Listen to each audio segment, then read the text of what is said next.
Hello आजा, अरे 100 वर्ष आयुष्य आहे तुला. कर मामा एक मिनिट थांबा, मला मी बोलतो जरा. नमस्कार फौजी. घरी कसं काय? लग्नाचं बोलणं करायला आलो होतो आता. सगळी तयारी होत आली, तारीख काढायची राहिली फक्त. आणि एकदा का लग्न झालं की मी आणि शीतल येऊ की तिकडे.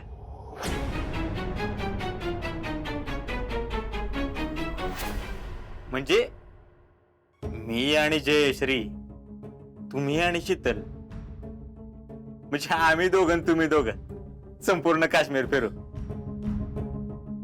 बर तुम्ही या बर का, वाट बघतोय. आणि तुम्ही नाही आला तर मग आम्ही लग्न पुढे ढकलतो. आहो नाही पुढे कशाला, ना मी बोलते. हॅलो अजिंक्य, सुट्टीचा अर्ज आत्ताच करून ठेवा तुम्ही. काय म्हणले?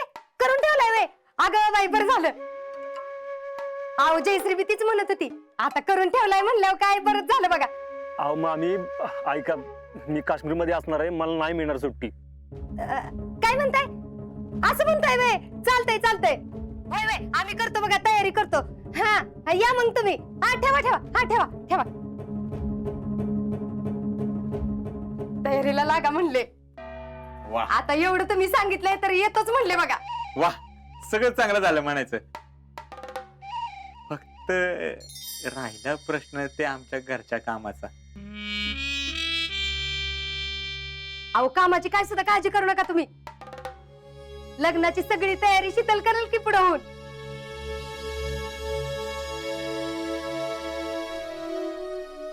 म्हणजे आता ती मिळूनच नाही का तुमची? आणि तुम्ही बिंदास काम सांगा तिला, ती करेल की.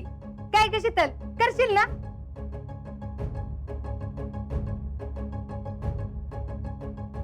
आणि तुमचं घर आणि आमचं घर आता काही वेगळं आहे का? तशी जयश्रीची आणि शीतलची चॉईस सेम टू सेम आहे नाही का?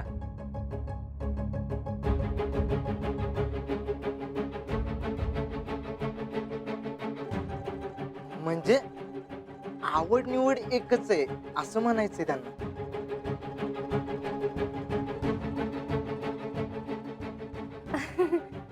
हा धैर्यवान. बाकी ज्यूस चांगला होता बरं का, व्हेरी स्वीट. आणि आता काय सगळं कन्फ्युजन पण मिटले आहे का नाही? मिटलंय का नाही जयश्री? परत शब्द फिरवू नका म्हणजे झालं. आहो नाही, एकदा वर्ड गिवन की गिवन. बाकी आम्हाला काही मदत लागली तर कळवतो. मामींना हाय का आता? मला कशाला? शीतललाच करा की फोन. बर असं म्हणताय, पण आमचा नंबर आहे का तुमच्याकडे? हा नसलच थांबा, मिस कॉल देतो आम्ही तुम्हाला.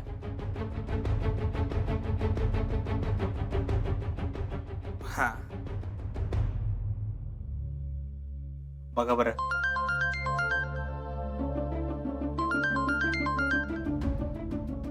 आला का? सेव्ह करा.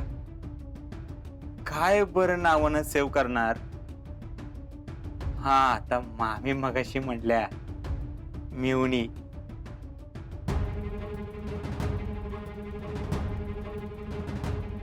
म्हणजे मग आम्ही त्यांचे कोण?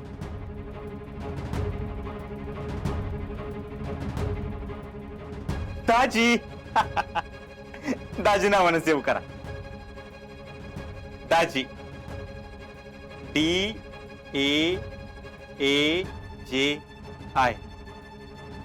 होय दाजीच म्हणून सेव कर.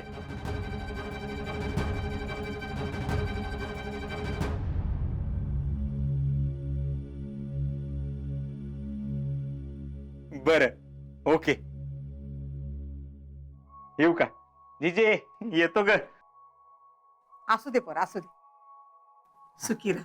आता काय तुमचा आशीर्वाद म्हणल्यावर सुखी राहणारच की. होय. चला.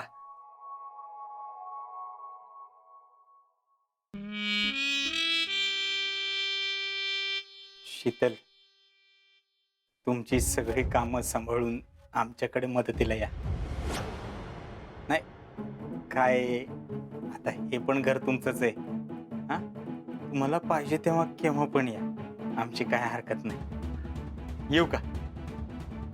चला. मामा चल.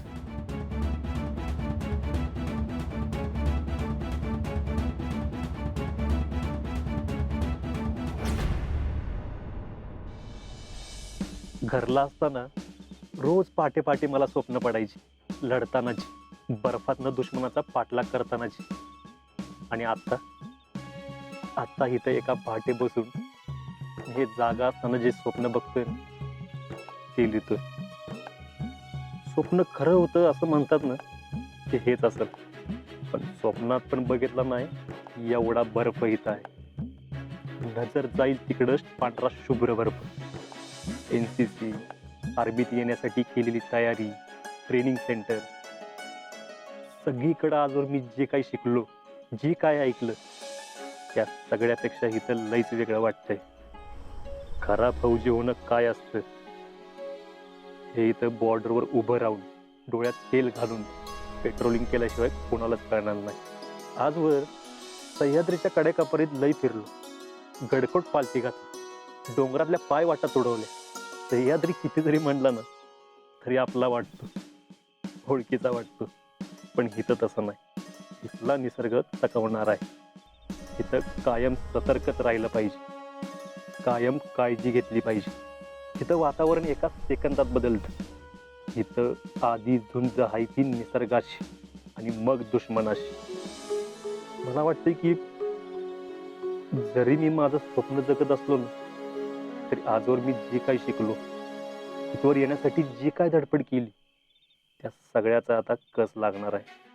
इथं ड्युटीवर असताना माझं मन मला विचारतं की फौजी, लढाई आता साधी सोपी नाही, अवघड आहे. तुम्ही तयार आहे का? मला वाटतं मी तयार आहे.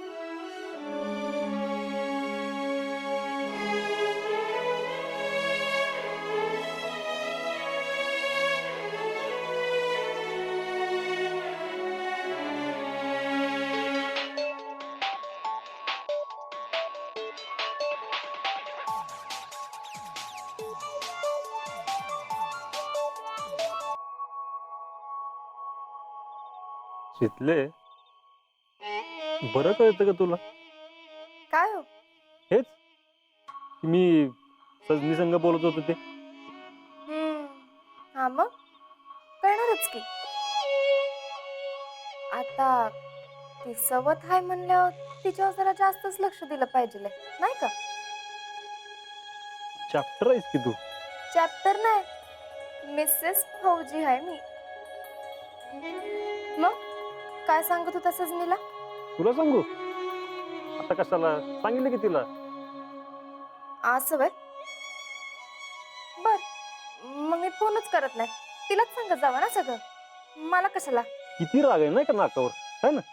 अगं शितले, काय सांगणार आहे मी अजून? हा, अगं हिथं आल्यावर कसं वाटतंय ना ते लिहित होतो मी.